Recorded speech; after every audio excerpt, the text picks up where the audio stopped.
गजानन पद्मार्कं गजाननमहर्निशम् अनेकदन्तं भक्तानाम् एकदन्तमुपास्महे। गुरुर्ब्रह्मा गुरुर्विष्णुः गुरुर्देवो महेश्वरः गुरुः साक्षात् परं ब्रह्म तस्मै श्रीगुरवे नमः। वागर्थाविव सम्पृक्तौ वागर्थप्रतिपत्तये जगतः पितरौ वन्दे पार्वती परमेश्वरौ। रामभद्रमहेश्वासा रघुवीरनृपोत्तमा भो देशास्यान्तकास्माकं रक्षां देहि श्रियञ्चते। షోడశ దిన సుందరకాండ పారాయణంలో భాగంగా 12వ రోజైనటువంటి ఈరోజు 6 సర్గల పారాయణం చేసుకుందాం. 50, 51, 52, 53, 54, 55. 50వ సర్గ నుంచి 55వ సర్గ వరకు మనం ఇప్పుడు పారాయణం చేసుకుందాం. శ్రీరామాయ నమః. అథ శ్రీమద్ రామాయణే ఆదికావ్యే సుందరకాండే 50 సర్గః. తముద్వీక్ష్య మహాబాహుః పింగాక్షం పురతస్థితం కోపేన మహతావిష్టః రావణో లోకరావణః. సముద్వీక్ష్య మహాబాహుః పింగాక్షం పురతస్థితం కోపేన మహతావిష్టః రావణో లోకరావణః. శాకాహతాత్మా దధ్యౌ సహ కపీంద్రం తేజసావృతం కిమేష భగవన్నంది భవత్సాక్షాదిహాగతః. येन शप्तोऽस्मि कैलासे मया सञ्चालिते पुरा सोऽयं वानरमूर्तिः स्यात् किंसिद्बाणोऽपि वासुरः. स राजारोषतां राक्षः प्रहस्तं मन्त्रिसत्तमं कालयुक्तमुवाचेदं वचो विपुलमर्थवत्. दुरात्मा पृच्छ्यतामेषः कुतः किं वास्य कारणं वने भङ्गे च कोऽस्यार्थः राक्षसीनां च तर्जने. मत्पुरीमप्रधृष्यां वा आगमने किं प्रयोजनम् आयोधने वा किं कार्यं पृच्छ्यतामेष दुर्मतिः. रावणस्य वचः श्रुत्वा प्रहस्तो वाक्यमब्रवीत् समाश्वसि हि भद्रन्ते नभिः कार्यत्वया कपे. यदि तावत् त्वमिन्द्रेण प्रेषितो रावणालयं तत्त्वतः कथयस्वाद्य ततो वानरमोक्षसे. अनृतं वदतश्चापि दुर्लभं तव जीवितम् अथवा यन्निमित्तं ते प्रवेशो रावणालये. एवमुक्तो हरिश्रेष्ठः तदा रक्षो गणेश्वरम्. अब्रवीन्नास्मि शक्रस्य यमस्य वरुणस्य वा धनदेन न मे सख्यं विष्णुना नास्मि चोदितः. जातिरेव मम त्वेषा वानरोऽहमिहागतः दर्शने राक्षसेन्द्रस्य दुर्लभे तदिदं मया. वनं राक्षसराजस्य दर्शनार्थे विनाशनं ततस्ते राक्षसाः प्राप्ताः बलिनो युद्धकाङ्क्षिणः. रक्षणार्थं तु देहस्य प्रतियुद्धामया रणे अस्त्रपाशैर्न शक्योऽहं बद्धुं देवासुरैरपि. पितामहादेववरः ममाप्येषोऽभ्युपागतः राजानं द्रष्टुकामेन मयास्त्रमनुवर्तितम्. विमुक्तो ह्यहमस्त्रेण राक्षसैस्वभिपीडितः केनचिद्राजकार्येण सम्प्राप्तोऽस्ति तवान्तिकम्. दूतोऽहमिति विज्ञेयः राघवस्यामि तौजसः श्रूयतां चापि वचनं मम पथ्यमिदं प्रभो. दूतोऽहमिति विज्ञेयः राघवस्यामि तौजसः श्रूयतां चापि वचनं मम पथ्यमिदं प्रभो। इत्यार्षे श्रीमद् रामायणे वाल्मीकीये आदिकाव्ये सुन्दरकाण्डे 50 सर्गः। अथ श्रीमद् रामायणे आदिकाव्ये सुन्दरकाण्डे 51 सर्गः। तं समीक्ष्य महासत्त्वं सत्त्ववान् हरिसत्तमः वाक्यमर्थवदव्यग्रः तमुवाच दशाननम्। अहं सुग्रीवसन्देशात् इह प्राप्तस्तवालयं राक्षसेन्द्रहरिश्चस्त्वां भ्राता कुशलमब्रवीत्। भ्रातृशृणु समादेशं सुग्रीवस्य महात्मनः धर्मार्थोपहितं वाक्यम् इह चामुत्र चक्षमम्। राजा दशरथो नाम रथकुञ्जरवाजिनं पितेव बन्धुर्लोकस्य सुरेश्वरसमद्युतिः। ज्येष्ठस्तस्य महाबाहुः पुत्रः प्रियकरः प्रभुः पितुर्निदेशान्निष्क्रान्तः प्रविष्टो दण्डकावनम्। लक्ष्मणेन सह भ्रात्रा सीतया चापि भार्यया रामो नाम महातेजाः धर्म्यं वन्थानमाश्रितः। तस्य भार्या वने नष्टा सीतापतिमनुव्रता वैदेहस्य सुता राज्ञः जनकस्य महात्मनः। समार्गमाणस्तां देवीं राजपुत्रः सहानुजः ऋष्यमूकमनुप्राप्तः सुग्रीवेन समागतः। तस्य तेन प्रतिज्ञातं सीतायाः परिमार्गणं सुग्रीवस्यापि रामेण हरिराज्यं निवेदितम्। ततस्तेन वृथे हत्वा राजपुत्रेण वालिनं सुग्रीवस्थापितो राज्ये हर्व्युक्षाणां गणेश्वरः। त्वया विज्ञातपूर्वश्च वाली वानरपुङ्गवः रामेण निहतः सङ्ख्ये शरेणैकेन वानरः। ससीतामार्गणे व्यग्रः सुग्रीवः सत्यसङ्गरः हरीन् सम्प्रेषयामास दिशः सर्वा हरीश्वरः। तां हरीणां सहस्राणि शतानि नियुतानि च दिक्षु सर्वासु मार्गन्ते ह्यदश्चोपरि चाम्बरे। वैनतेयसमः केचित्तत्राणि लोपमाः असङ्गगतयः शीघ्राः हरिवीरा महाबलाः। अहं तु हनुमान् नाम मारुतस्य उरसः सुतः सीतायास्तु कृते तूर्णं शतयोजनमायतं। समुद्रं लङ्घयित्वैव तां दिदृक्षुरिहागतः भ्रमता च मया दृष्टा गृहे ते जनकात्मजा। तद्भवान् दृष्ट धर्मार्थः तव कृतपरिग्रहः परदारान् महाप्राज्ञः नोपरोद्धुं त्वमर्हसि। न हि धर्मविरुद्धेषु बह्वापायेषु कर्मसु मूलघातिषु सज्जन्ते बुद्धिमन्तो भवद्भिदाः।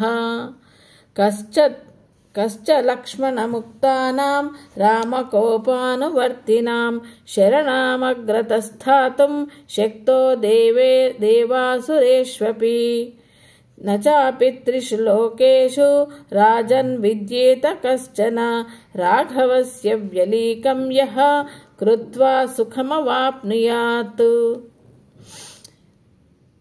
तत्रिकालहितं वाक्यं धर्ममर्थानुबन्धि च मन्यस्य नरदेवाय जानकी प्रतिदीयताम्।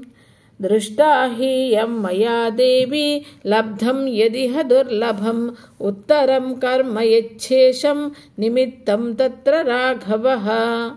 लक्षिते यं मया सीता तथा शोकपरायणा गृह्ययां नाभिजानासि पञ्चास्यामिव पन्नगीम्।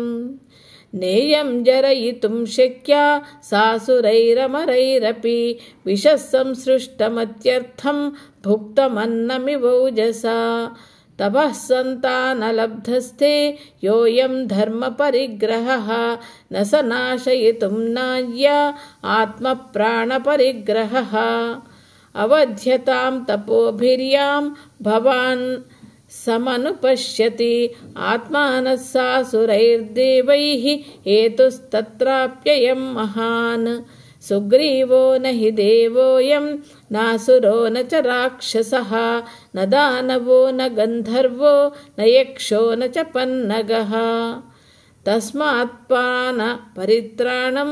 तस्मात् प्राणपरित्राणं कथ राजन् करिष्यसि न तु धर्मोपसंहारम् अधर्मफलसंहितम् तदेव फलमन्वेति धर्मश्चाधर्मनाशनः प्राप्तं धर्मफलं तावत् भवता नात्र संशयः फलमस्याप्यधर्मस्य क्षिप्रमेव प्रपत्स्यते जनस्थानवधं बुद्ध्वा वालिवधं तथा रामसुग्रीवसख्यं च बुद्ध्यस्य हितमात्मनः कामं खल्वहमप्येकः सवाजिरथकुञ्जराम् लङ्कां नाशयितुं शक्तः तस्यैषतु न निश्चयः रामेण हि प्रतिज्ञातं हर्यक्षगणसन्निधौ उत्पादनममित्राणां सीतायैस्तु प्रदर्शिता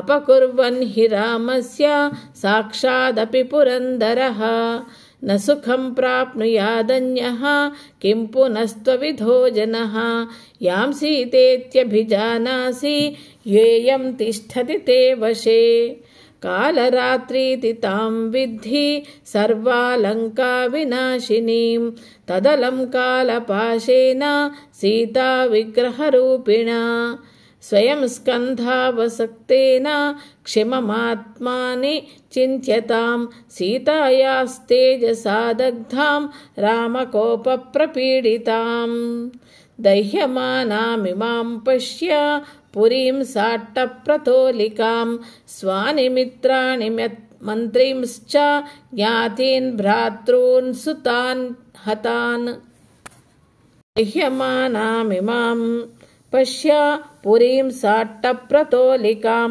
स्वानि मित्राणि मन्त्रींश्च ज्ञातीन् भ्रातॄन् सुतान् हितान् भोगान्दारांश्च लङ्काञ्च मां विनाशमुपानय सत्यं राक्षसराजेन्द्र शृणुष्व वचनं मम रामदासस्य दूतस्य वानरस्य विशेषतः सर्वान् लोकान् संहृत्य सभूतान् सचराचरान् पुनरेव तथा स्रष्टुं शक्तो रामो महायशाः देवासुरनरेन्द्रेषु यक्षरक्षो गणेषु च विद्याधरेषु सर्वेषु गन्धर्वेषु रगेषु च सिद्धेषु किन्नरेन्द्रेषु पतित्रिषु च सर्वतः सर्वभूतेषु सर्वत्र सर्वकालेषु नास्ति सः यो रामं प्रतियुध्येत विष्णुतुल्यपराक्रमं सर्वलोकेश्वरस्यैवं कृत्वा विप्रियमुत्तमं रामस्य राजसिंहस्य दुर्लभं तव जीवितम् देवाश्च दैत्याश्च निशाचरेन्द्र गन्धर्वविद्याधरनागयक्षाः रामस्य लोकत्रयनायकस्य स्थातुं न शक्ताः समरेषु सर्वे ब्रह्मा स्वयंभूश्चतुराननो वा रुद्रस्त्रिनेत्रस्त्रिपुरान्तको वा इन्द्रो महेन्द्रः सुरनायको वा त्रातुं न शक्तायुधिरामवध्यम् ससौष्ठवोपेतमदीनवादिनः कपेर्निशम्याप्रतिमो प्रियं वचः दशाननः कोपनिवृत्तलोचनः समादिशत्स वधं महाकपेः ससौष्ठवोपेतमदीनवादिनः कपेर्न कपेर्निशम्याप्रतिमो प्रियं वचः दिशाननः कोपनिवृत्तलोचनः समादिशत् सत्यवधं महाकपेः। इत्यार्षे श्रीमद् रामायणे वाल्मीकीये आदिकाव्ये सुन्दरकाण्डे 51 सर्गः।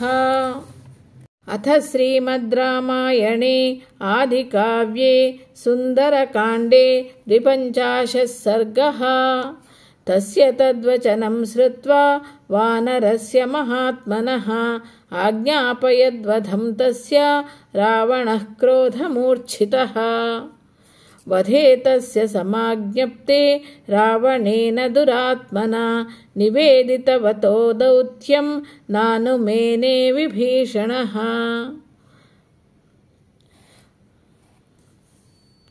तं रक्षोऽधिपतिं क्रुद्धं तच्छ कार्यमुपस्थितं विदित्वा चिन्तयामास कार्यं कार्यविधौ स्थितः। चितार्थस्ततः साम्ना पूज्यं शत्रुजिदग्रजम् उवाच हितमृत्यर्थं वाक्यं वाक्यविशारदः। क्षमस्य रोषं त्यज राक्षसेन्द्र प्रसीद मद्वाक्यमिदं शृणुष्व। वधं न कुर्वन्ति परावराज्ञाः दूतस्य सन्तो वसुधाधिपेन्द्राः। राजधर्मविरुद्धं च लोकवृत्तेश्च गर्हितं तव चासदृशं वीर कपेरस्य प्रमापनम्। धर्मज्ञस्य कृतज्ञश्च राजधर्मविशारदः परावरज्ञो भूतानां त्वमेव परमार्थवित्। गृह्यन्ते यदि रोषेण त्वादृशोऽपि विपश्चितः ततः शास्त्रविपश्चित्त्वं श्रम एव हि केवलम्। तस्मात् प्रसीद शत्रुघ्न राक्षसेन्द्रदुरासद युक्तायुक्तं विनिश्चित्य दूतदण्डो विधीयताम्। विभीषणवचः श्रुत्वा रावणो राक्षसेश्वरः रोषेण महताविष्टः वाक्यमुत्तरमब्रवीत्। न पापानां वधे पापं विद्यते शत्रुसूदन तस्मादेनं वधिष्यामि वानरं पापकारिणम्। अधर्ममूलो बहुदोषयुक्तम् अनार्यदुष्टं वचनं निशम्य उवाच वाक्यं परमार्थतत्त्वं विभीषणो बुद्धिमतां वरिष्ठः। प्रसीद लङ्केश्वर राक्षसेन्द्र धर्मार्थयुक्तं वचनं शृणुष्व। दूतानवध्याः स्वयमेषु राजन् सर्वेषु सर्वत्र वदन्ति सन्तः। असंशयं शत्रुरयं प्रवृद्धः कृतं ह्यनेनाप्रियमप्रमेयं न धूतवध्यां प्रवदन्ति सन्तः दूतस्य दृष्टा बहवो हि दण्डः। न वैरूप्यमङ्गेषु कुशाभिघातः मौढ्यं तथा लक्षणसन्निपातः एतान् हि दूते प्रवदन्ति दण्डान् बधस्तु दूतस्य ननुश्रुतोऽपि। कथञ्च धर्मार्थविनीतबुद्धिः परावरप्रत्ययनिश्चितार्थः भवद्विधः कोपवशे हि तिष्ठेत् कोपं नियच्छन्ति हि सत्त्ववन्तः। न धर्मवादे न च लोकवृत्ते न शास्त्रबुद्धिग्रहणेषु चापि विद्येत कश्चित् तव वीर्यतुल्यः त्वं ह्युत्तमः सर्वसुरासुराणाम्। न चाप्यस्य कपेर्घाते किञ्चित् पश्याम्यहं गुणं त्वेष्वयं पात्यतां दण्डः यैरयं प्रेषितः कपिः। साधुर्वा यदि वा साधुः परैरेष समर्पितः ब्रुवन् परार्थं परवान् न दूतो वधमर्हति। अपि चास्मिन् हते राजन् नान्यं पश्यामि खेचरम् इह यः पुररागच्छेत् परं पारं महोदधेः। तस्मान्नास्य वधे यत्नः कार्यं परपुरञ्जय भवान् सेन्द्रेषु देवेषु यत्नमास्थातुमर्हति अस्मिन् विनष्टे न हि दूतमन्यं पश्यामि यस्तौ नरराजपुत्रौ युद्धाय युद्धप्रियदुर्विनीतौ युध्योजयेर्दीर्घपथावरुद्धौ अस्मिन् हते वानरयूथमुख्ये सर्वापवादं प्रवदन्ति सर्वे न हि प्रपश्यामि गुणान्यशो वा लोकापवादो भवति प्रसिद्धः पराक्रमोत्साहमनस्विनाञ्च सुरासुराणामपि दुर्जयेन त्वयो मनोनन्दतनैरुतानां युद्धाय तिर्नाशयितुं न युक्ता हिताश्च शूराश्च समाहिताश्च कुलेषु जाताश्च महागुणेषु मनस्विनश्शस्त्रभृतां वरिष्ठाः कोट्यग्रतस्थे सुभृताश्च योधाः तदेकदेशेन बलस्य तावत् केचित्तवादेश कृतोऽभियान्तु तौ राजपुत्रौ विनिगृह्य मूढौ परेषु ते भावयितुं प्रभावम् निशाचराणामधिपोऽनुजस्य विभीषणस्योत्तमवाक्यमिष्टं जग्राह बुद्ध्या सुरलोकशत्रुः महाबलो राक्षसराजमुख्यः निशाचराणामधिपोऽनुजस्य विभीषणस्योत्तमवाक्यमिष्टं जग्राह बुद्ध्या सुरलोकशत्रुः महाबलो राक्षसराजमुख्यः क्रोधञ्च जातं हृदये निरुध्य विभीषणोक्तं वचनं सुपूज्य उवाच रक्षोऽधिपतिर्महात्मा विभीषणं शस्त्रभृतां वरिष्ठम् क्रोधञ्च जातं हृदये निरुध्य विभीषणोक्तं वचनं सुपूज्य उवाच रक्षोऽधिपतिर्महात्मा विभीषणं शस्त्रभृतां वरिष्ठम् इत्यार्षे श्रीमद् रामायणे वाल्मीकीये आदिकाव्ये सुन्दरकाण्डे 52 सर्गः। श्रीमद् रामायणे आदिकाव्ये सुन्दरकाण्डे 53 सर्गः। तस्य तद्वचनं श्रुत्वा दशग्रीवो महाबलः देशकालहितं वाक्यं भ्रातुरुत्तरमब्रवीत् सम्यगुक्तं हि भवता दूतवध्या विगर्हिता अवश्यन्तु वधान्तन्यः क्रियतामस्य निग्रहः कपीनां किल लाङ्गूलम् इष्टं भवति भूषणं तदस्य दीप्यतां शीघ्रं तेन दग्धेन गच्छतु ततः पश्यन्त्विमं दीनम् अङ्गवैरूप्यकर्षितं समित्रज्ञातयः सर्वे बान्धवाः सुहृज्जनाः आज्ञापयद्राक्षसेन्द्रः पुरं सर्वं सचत्वरं लाङ्गूलेन प्रदीप्तेन रक्षोभिः परिणीयताम् तस्य तद्वचनं श्रुत्वा राक्षसाः कोपकर्षिताः वेष्टयन्ति स्म लाङ्गूलं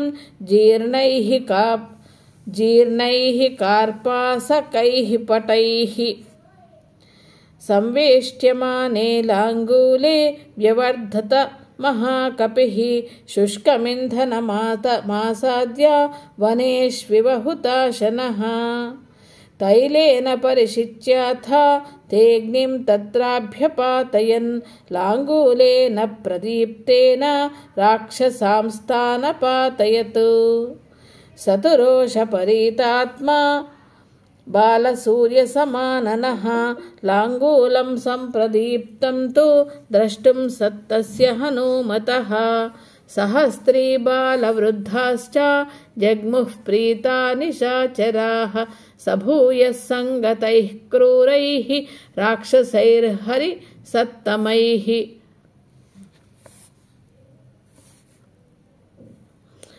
सहस्रीबालवृद्धाश्च जग्मुः प्रीता निशाचराः स भूयः सङ्गतैः क्रूरैः राक्षसैर्हरिसत्तमः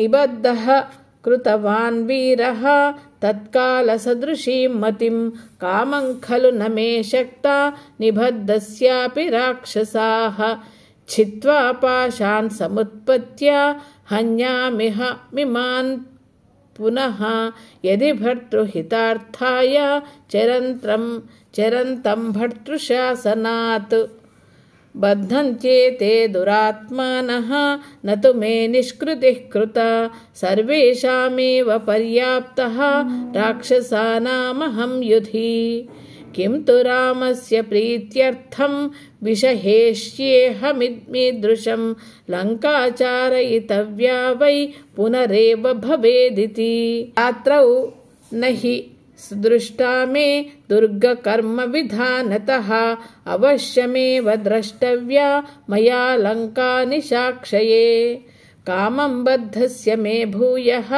पुच्छस्योद्दीपनेन च पीडां कुर्वन्तु रक्षांसि न मेऽस्ति मनसः श्रमः ततस्ते संवृताकारं सत्त्ववन्तं महाकपिं परिगृह्य यैर्दृष्ट्वा राक्षसाः कपिकुञ्जरं शङ्खभेरी निनादैस्तं घोषयन्तः स्वकर्मभिः राक्षसाः क्रूरकर्माणः चारयन्ति स्म तां पुरीम् अन्वीयमानो रक्षोभिः ययौ सुखमरिन्दमः हनूमांश्चारयामास राक्षसानां महापुरीम् अथापश्यद्विमानानि विचित्राणि महाकपिः संवृतान् भूमिभागांश्च सुविभक्तांश्च चत्वरान् वीथीश्च गृहसंवादाः कपिशृङ्गाटकानि च तथा रथ्योपरथ्याश्च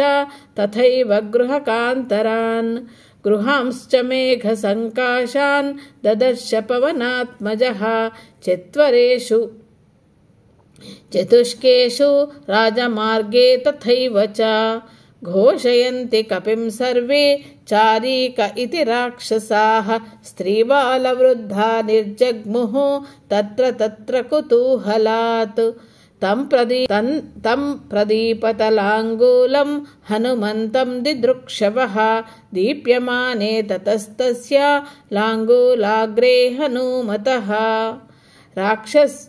राक्षस्यस्ता विरूपाक्ष्यः शंशुर्देव्यास्तदप्रियं यस्त्वया कृतसंवादः सीते ताम्रमुखः कपिः लाङ्गूलेन प्रदीप्तेन स एष परिणीयते श्रुत्वा तद्वचनं क्रूरम् आत्मापहरणोपमम् वैदेही शोकसन्तप्ता हुताशनमुपागमत् मङ्गलाभिमुखी तस्य सा तदासीन्महाकपेः उपतस्थे विशालाक्षी प्रयताहव्यवाहनं यदस्ति पतिशुश्रूषा यद्यस्ति चरितं तपः यदि चास्त्येकपत्नी त्वं शीतो भव हनूमतः यदि किञ्चिदनुक्रोशः तस्य मय्यस्ति धीमतः यदि वा भाग्यशेषो मे शीतो भव हनूमतः यदि मां वृत्तसम्पन्नां तत्समागमलालसाम् सविजानाति धर्मात्मा शीतो भव हनूमतः यदि मां तारयेदार्यः सुग्रीवः सत्यसङ्गरः अस्माद्दुःखाम्बुसंरोधात् शीतो भव हनूमतः ततस्तीक्ष्णार्चिरव्यग्रः प्रदक्षिणशिखो नलः जज्वालमृगशाबाक्ष्याः शंसन्निव शिवं कपेः हनूमज्जन कश्चापि पुच्छानलयुतो निलः भवौ स्वास्थ्यकरो देव्याः प्राळेयानिलशीतलः दह्यमाने च लाङ्गूले चिन्तयामास वानरः प्रदीप्तोऽग्निरयं कस्मात् न मां दहति सर्वतः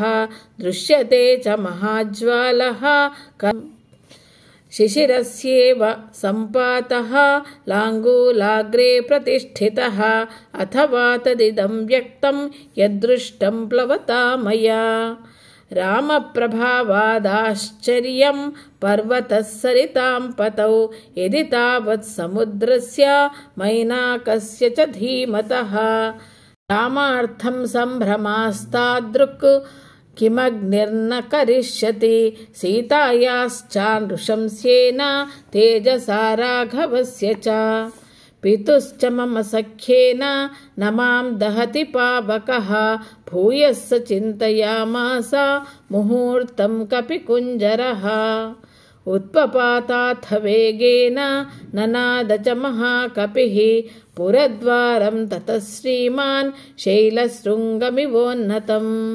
विभक्तरक्षःसंबाधम् आससादानिलात्मजः स भूत्वा शैलसङ्काशः क्षणेन पुनरात्मवान् ह्रस्वतां परमां प्राप्तः बन्धनान्यवशातयत् विमुक्तश्चाभविश्रीमान् पुनः पर्वतसन्निभः वीक्षमाणश्च ददृशे परिघं तोरणाश्रितं सतं गृह्य महाबाहुः कालाय सपरिष्कृतं रक्षणस्तान् पुनः सर्वान् सूदयामास मारुतिः सतान् निहत्वा रणचण्डविक्रमः समीक्षमाणः पुनरेव लङ्कां प्रदीप्तलाङ्गूलकृतार्चिमाली प्रकाशतादित्य इवार्चिमाली सतान् विहत्वा रणचण्डविक्रमः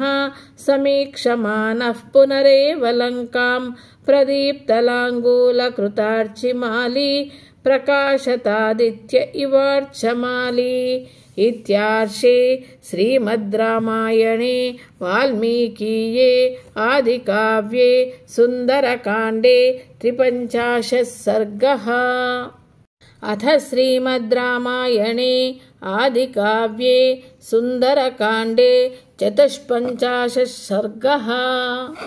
वीक्षमाणस्ततो लङ्कां कविकृतमनोरथः वर्धमानः समुत्साहः कार्यशेषमचिन्तयत् वीक्षमाणस्ततो लङ्कां कविकृतमनोरथः वर्धमानः समुत्साहः कार्यशेषमचिन्तयत्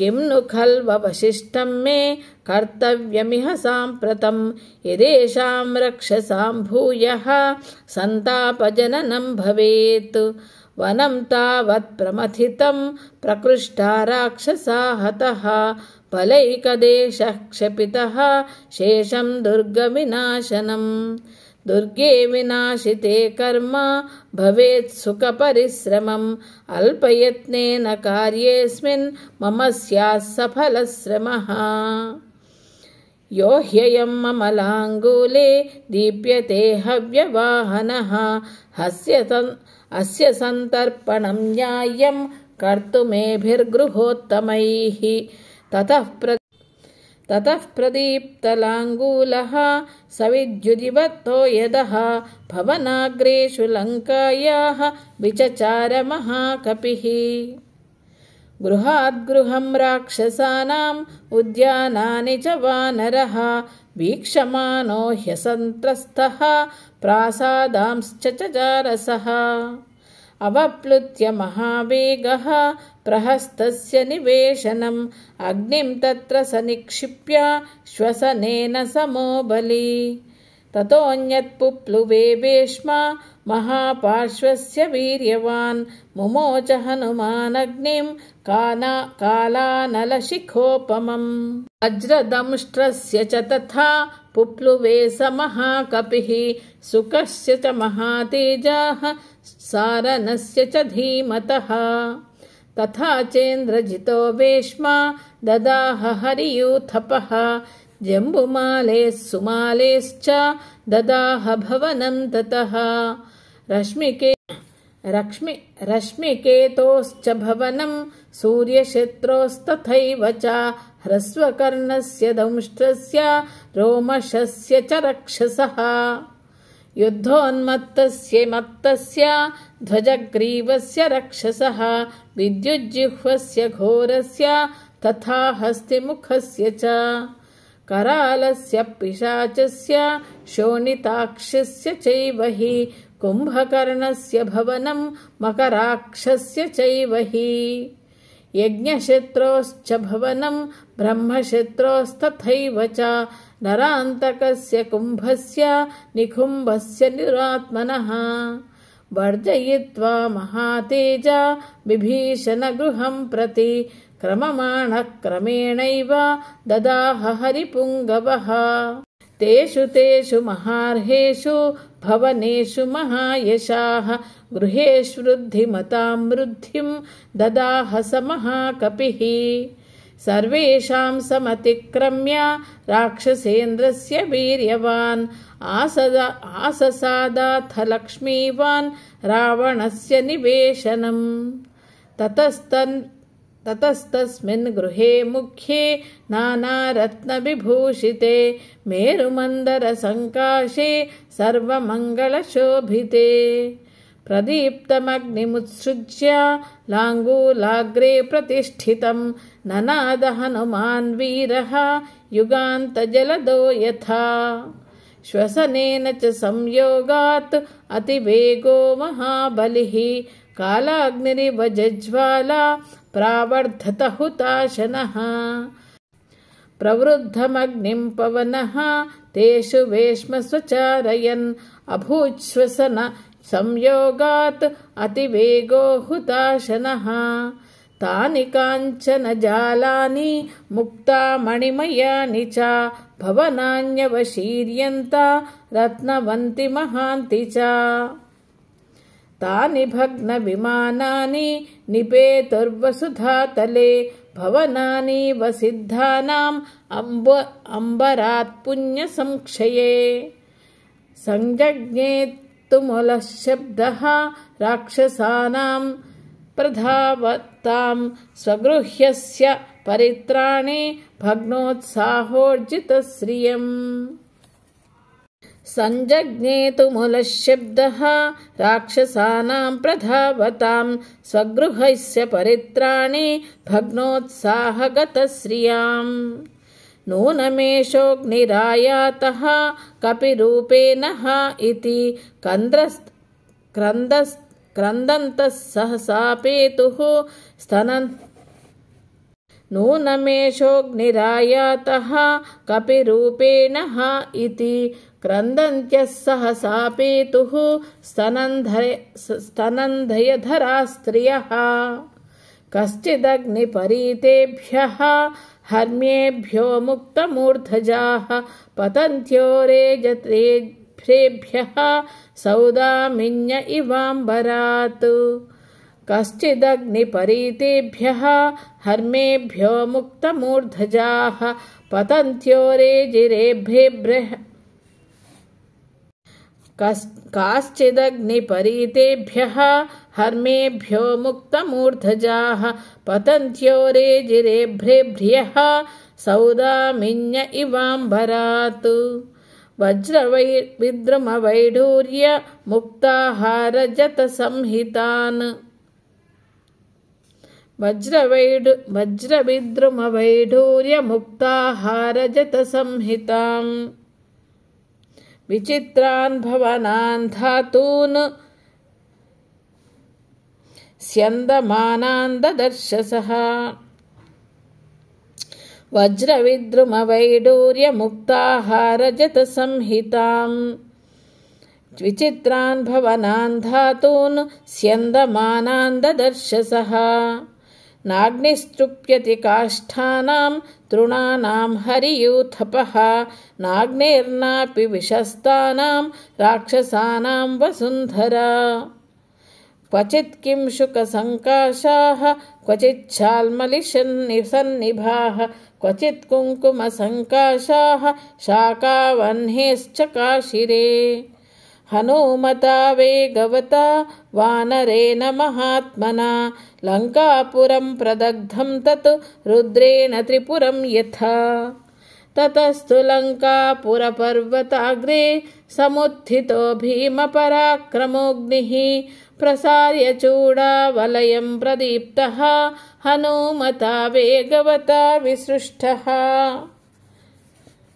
युगान्तकालानलतुल्यवेगः समारुतोऽग्निर्व्यवृधे दिविसृक् विधूमरश्मिर्भवनेषु सक्तः रक्षशरीराज्यसमर्पितार्चिः आदित्यकोटिसदृशस्सु तेजाः लङ्कां समाप्तां परिवार्य तिष्ठन् शब्दैरनेकैरनिरशनिप्ररूढैः भिन्धन्निवाण्डं प्रभवौ महाग्निः आदित्यकोटिसदृशस्सु तेजाः लङ्कां समाप्तां परिवार्य तिष्ठन् शब्दैरनेकैरशनिप्ररूढैः भिण्डन्निवाण्डं प्रभवौ महाग्निः तत्राम्बरादग्निरतिप्रवृद्धः रुक्षप्रभक्किंशुकपुष्पचूडः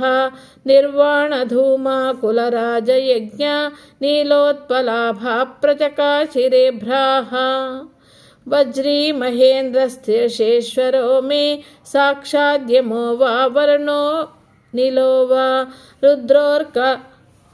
रुद्रोऽग्निरर्को धनदश्च सोमः वज्रीमहेन्द्रस्थिरशेश्वरो वा साक्षाद्यमो वा वरुणो वज्रीमहेन्द्रस्थिरशेश्वरो वा साक्षाद्यमो वा वरुणो नीलो वा रुद्रोऽग्निरर्को धनदश्च सोमः न वा नरोऽयं स्वयमेव कालः किं ब्रह्मणः सर्वपितामहस्य सर्वस्य धातुश्चतुराननस्य इहागतो वा नररूपधारी रक्षोपसंहारकरप्रकोपः किं वैष्णवं वा कपिरूपमेत्य रक्षो विनाशाय परं सुतेजः अनन्तमव्यक्तमचिन्त्यमेकं स्वमायया साम्प्रतमागतं वा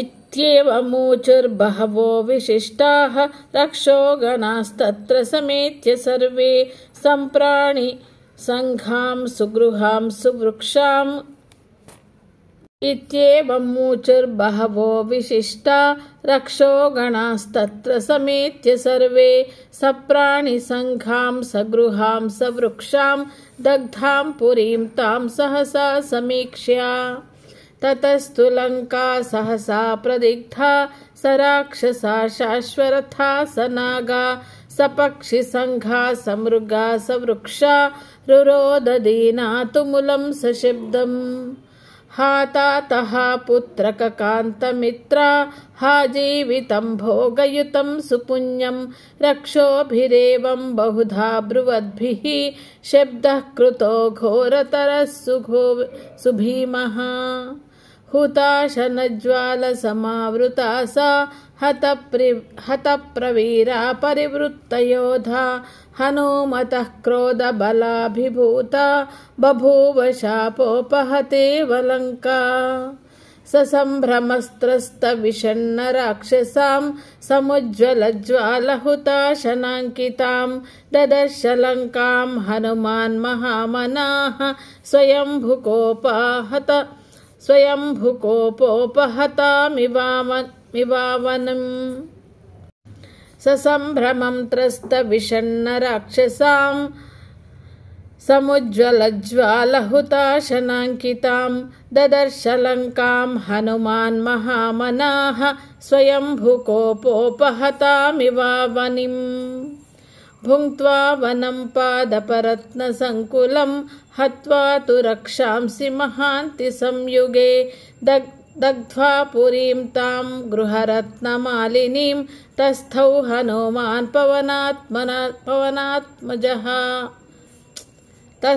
हनुमान् पवनात्मजः कपिः त्रिकूटशृङ्गाग्रतले विचित्रे प्रतिष्ठितो वानरराजसिंहः प्रदीप्तलाङ्गूलकृतार्चिमाली व्यराजतादित्य इवांशुमाली स राक्षसांस्तान् सुबहूंश्च हत्वा वनं च भुङ्क्त्वा बहुपादपं तत् विसृज्य रक्षो भवनेषु चाग्निं जगाम रामं मनसा महात्मा स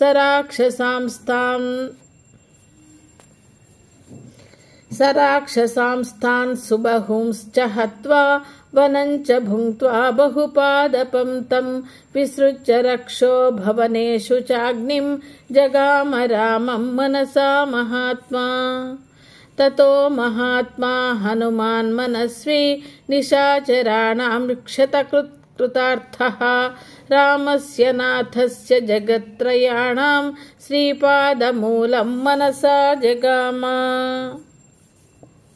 ततस्तु तं वानरवीरमुख्यं महाबलं मारुततुल्यवेगं महामतिं वायुसुतं वरिष्ठं प्रतुष्टुवुर्देवगणाश्च सर्वे भुङ्क्त्वा वनं महातेजा हत्वा रक्षांसि संयुगे दग्ध्वा लङ्कापुरीं रम्यां रराजस महाकपिः तत्र देवाः सगन्धर्वाः सिद्धाश्च परमर्षयः दृष्ट्वा लङ्कां प्रदग्धां तां विस्मयं परमं गताः तं दृष्ट्वा वानरश्रेष्ठं हनुमन्तं महाकपिं कालाग्निरिति सञ्चिन्त्य सर्वभूतानि तत्र सुः देवाश्च सर्वे मुनिपुङ्गवाश्च गन्धर्वविद्याधरकिन्नराश्च भूतानि सर्वाणि महान्ति तत्र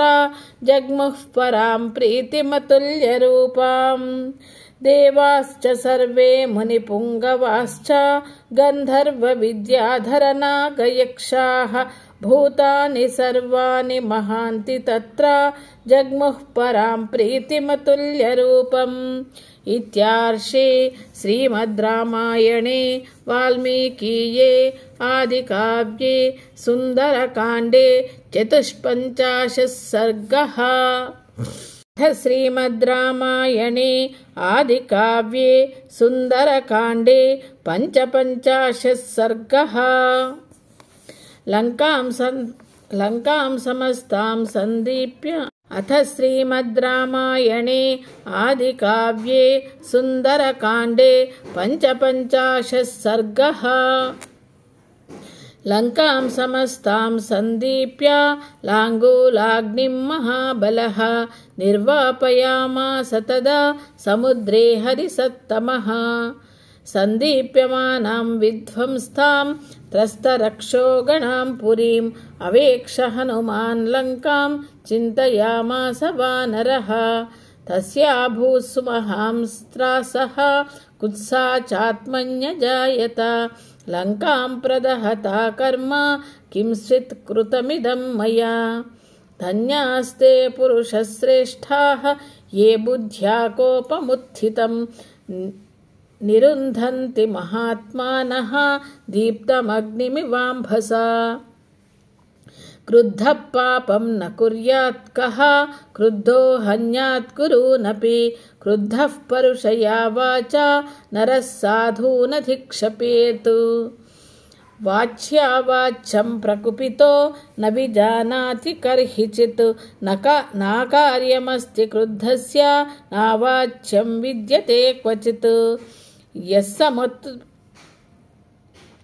यस्समुत्पतितं क्रोधं क्षमयैव निरस्यति तथोरगस्त्वं च जीर्णां स वै पुरुष उच्यते दिघस्तु मां सुदुर्बुद्धिं निर्लज्जं पापकृत्तमम् अचिन्तयित्वा तां सीताम् अग्निदं स्वामि घातुकम् यदि दग्ध्वा त्वियं लङ्का नूनमार्यापि जानकी दग्धा तेन मया भर्तुः हतं कार्यमजानता यदर्थमयमारम्भः तत्कार्यमवसादितं मया हि दहता लङ्कां न सीता परिरक्षिता ईषत्कार्यमिदं कार्यं कृतमासीन्न संशयः तस्य क्रोधाभिभूतेन मया मूलक्षयः कृतः विनष्टा जानकी नूनं न ह्यदग्धः प्रदृश्यते लङ्कायां कश्चिदुद्देशः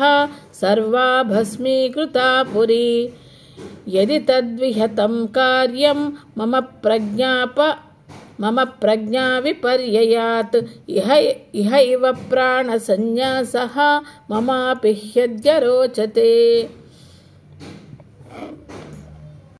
यदि तद्विहतं कार्यं मम प्रज्ञाविपर्ययात् इहैव प्राणसन्न्यासः ममापि हृद्य रोचते किमग्नौ निपताम्यद्य अहो स्विद्बडबामुखे शरीरमाहो सत्त्वानां दद्मि सागरवासिनां कथं हि जीविता शक्यः मया द्रष्टुं हरीश्वरः तौ वा पुरुषशार्दूलौ कार्यसर्वस्वघातिना मया खलु तदेवेदं रोषदोषात् प्रदर्शितं प्रथितं त्रिषु लोकेषु कपित्वमनवस्थितं धिगस्तु राजसंभावम् अनीशमनवस्थितम् ईश्वरेणापि यद्रागान् मया सीता न रक्षिता विनष्टायान्तु सीतायां तावुभौ विनशिष्यतः तयोर्विनाशे सुग्रीवः सबन्धुर्विनशिष्यति एतदेव वचः श्रुत्वा भरतो भ्रातृवत्सलः धर्मात्मा सह शत्रुघ्नः कथं शक्ष्यते जीवितम् इक्ष्वाकुवंशे धर्मिष्ठे गते नाशमसंशयं भविष्यन्ति प्रजाः सर्वाः शोकसन्तापपीडिताः तदहं भाग्यरहितः लुप्तधर्मार्थसङ्ग्रहः रोषदोषपरीतात्मा व्यक्तं लोकविनाशनः इति चिन्तयितस्तस्य निमित्तान्युपपेदिरे पूर्वमप्युपलब्धानि साक्षात् पुनरचिन्तयत् अथवा चारु सर्वाङ्गी रक्षिता स्वेन तेजसा ननशिष्यति कल्याणी नाग्निरग्नौ प्रवर्तते न हि धर्मात्मनस्तस्य भार्याममिततेजसः स्वचारित्राभिगुप्तां तां स्रष्टुमर्हति पावकः नूनं रामप्रभावेन वैदेह्याः सुकृतेन च यन्मां दहनकर्मायं नादहद्धव्यवाहनः त्रयाणां भारतादीनां भ्रातॄणां देवता च या रामस्य च मनःकान्ता सा कथं विनशिष्यति यद्वा दहनकर्मायं सर्वत्र प्रभुरव्ययः न मे दहति लाङ्गूलं कथमार्यां प्रधक्ष्यति पुनश्चाचिन्तयत्तत्र हनुमान् विस्मितस्तदा हिरण्यनाभस्य गिरेः जलमध्ये प्रदर्शनं तपसा सत्यवाक्येन अनन्यत्वाच्च भर्तरि अपि सा निर्दहेदग्निं न तामग्निः प्रदक्ष्यति स तथा चिन्तयंस्तत्र देव्या धर्मपरिग्रहं शुश्राव हनुमान् वाक्यं चारणानां महात्मनाम् अहो खलु कृतं कर्म दुष्करं हि हनुमता अग्निं विसृजताभीक्ष्णं भीमं राक्षससद्मनि प्रपलायितरक्षस्त्री बालवृद्धसमाकुला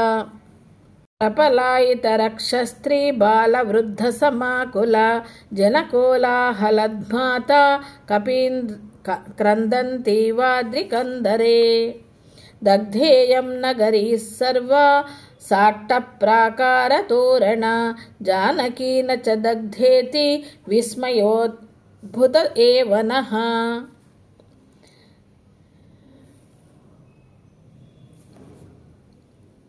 దగ్ధేయం నగరీ సర్వా సాట్టప్రాకారతోరణ జానకీ న చ దగ్ధేతి విస్మయోద్భుత ఏవ నః ఇతి శుశ్రావ హనుమాన్ వాచం తాం అమృతోపమాం బభూవ చాస్య మనసః హర్షస్తత్కుల సంభవః సనిమిత్తైశ్చ దృష్టార్థైః కారణైశ్చ మహాగుణైః ఋషిర్వాక్యైశ్చ హనుమాన్ అభవత్ ప్రీతమానసః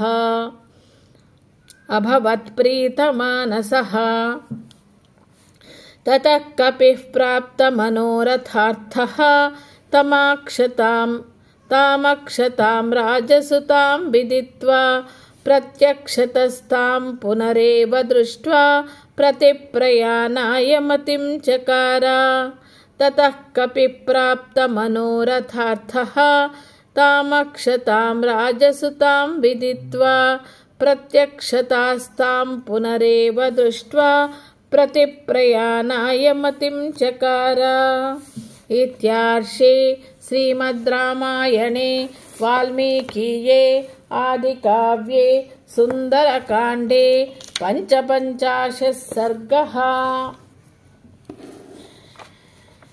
షోడశ దిన సుందరకాండ పారాయణంలో భాగంగా 12వ రోజైనటువంటి ఈరోజు మనం 6 సర్గల పారాయణం చేసుకున్నాము.